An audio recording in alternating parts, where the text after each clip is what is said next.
ఇక పైన అతను మిమ్మల్ని పర్యటకి ఏం పిలుస్తాడురా? పెరేడ్కి వెళ్లకుండా దొడ్లు కడుక్కుంటా గోళ్ళకు సొన్న వేస్తూ ఉండాలా? దీనికయ్యా కష్టపడి పనికొచ్చాం. ఆ పని కంటే ఈ పని మంచి పనే కదరా. అయ్యా మమ్మల్ని మాత్రం ఎందుకు ఇలా చేస్తున్నారు? మేమేం తప్పు చేసామయ్యా? ఏం తప్పు చేశారా?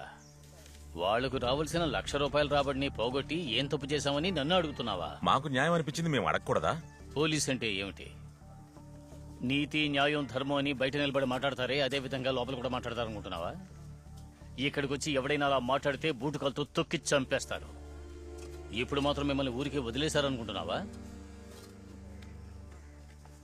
మిమ్మల్ని బ్యాక్ స్క్వాడ్ చేయడం కోసమే ఇలా వయసు అయిపోయిన వాళ్ళను మీ టీంలో కలిపి చెత్త తీయడానికి, దొడ్లు కడగడానికి ఉపయోగించుకుంటున్నారు.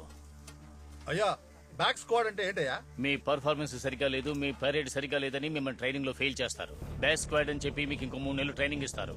అక్కడ కూడా ముత్తుపండు వస్తాడు. అందులో మీరు